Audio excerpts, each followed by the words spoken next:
নমস্কার, কেমন আছেন? আশা করি ভালো আছেন। ভালো থাকুন, সুস্থ থাকুন, এটাই চাই। আজকে আলু দিয়ে দেশি মুরগের মাংস দিয়ে করব। তাই আলুগুলো একটু কষিয়ে নেব, কারণ আমাদের মুরগও যুদ্ধ করতেছে। দেখেন, মুরগরাও যুদ্ধ করে। নুন হলুদ দিয়ে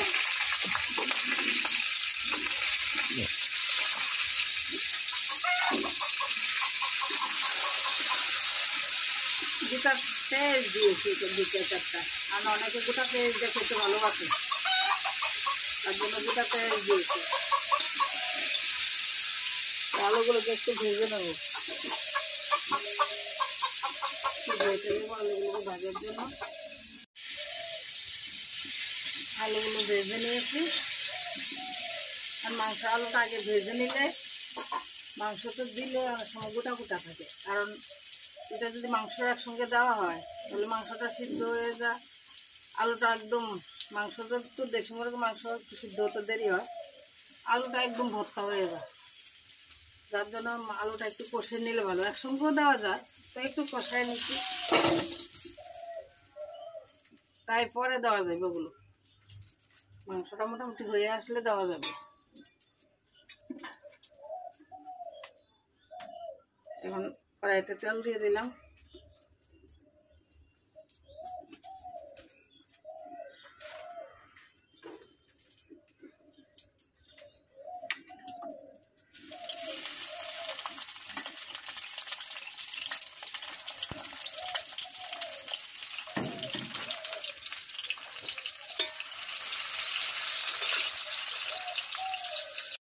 পেঁয়াজটা মোটামুটি লাল হয়ে গেছে, আমি দুটো তেজপাতা দিয়ে দিলাম।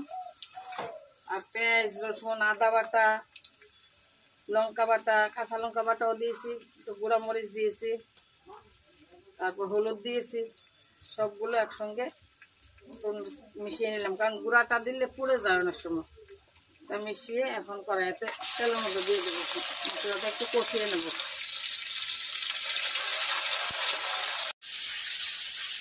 মশলাটা কষানো হয়ে গেছে। মশলাটা যেহেতু আগে মেখে একসঙ্গে দেবো না তেল দিয়ে, তার জন্য মশলাটা একটু কষিয়ে নিলে ভালো হয়। মশলাটা ভালো করে কষিয়ে নিয়েছি, এখন মাংসটাকে দিয়ে দেবো।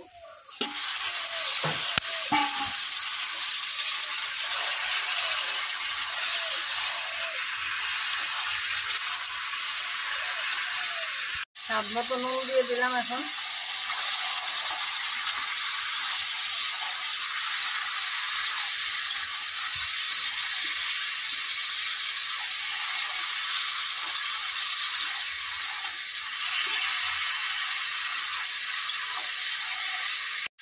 এখন দেখে দেবো একটু।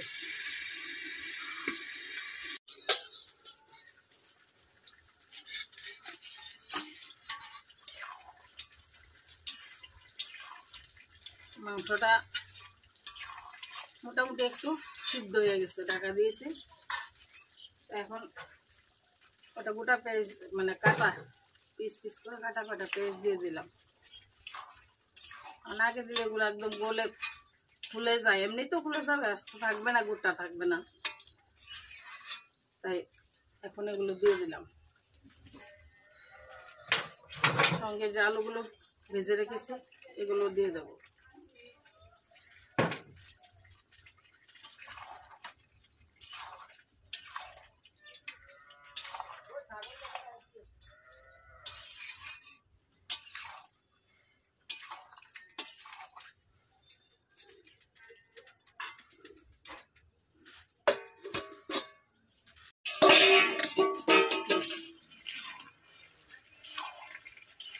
এখন মাংসটাকে ভালো করে কষিয়ে নেব।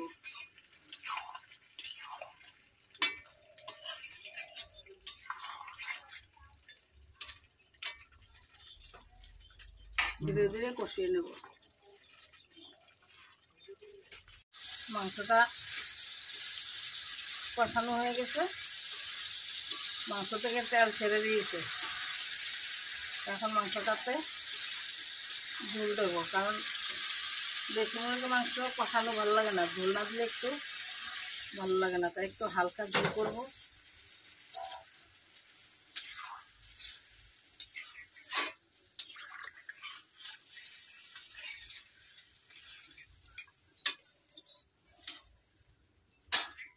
এখন দিতে দেবো, ফুটে ওঠা পর্যন্ত অপেক্ষা করব।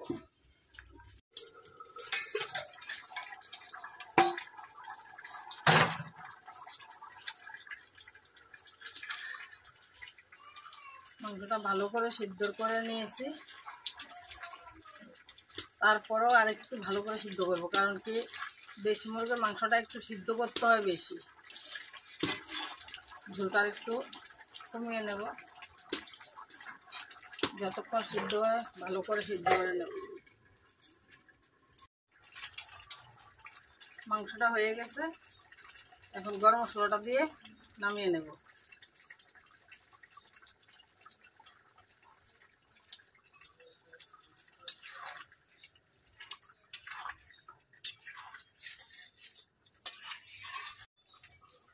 সত্যি কথা বলতে কি, চুলার রান্নার খাওয়ার স্বাদই আলাদা। যত আমরা গ্যাসে রান্না করি, কারেন্টে রান্না করি, যাই কিছুতে রান্না করি না কেন, চুলার রান্নার মজাই আলাদা।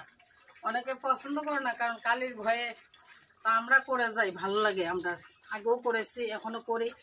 মাংসটা হয়ে গেছে, এখন নামিয়ে নিলাম।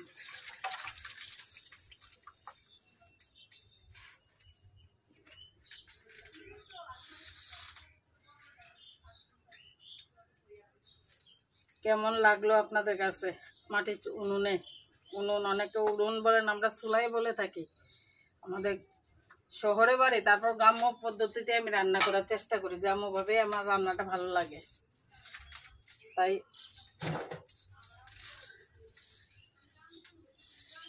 এইভাবে রান্না করি। আপনারা যদি যারা চান চুলোতে রান্না করতেন, এরকমভাবে আলাদাভাবে চুলো করে নেবেন, খুব ভালো লাগে। রান্নাটা কেমন হয়েছে, ভালো হয়েছে না খারাপ হয়েছে, কমেন্ট করে জানাবেন। ধন্যবাদ সবাইকে, ভালো থাকবেন।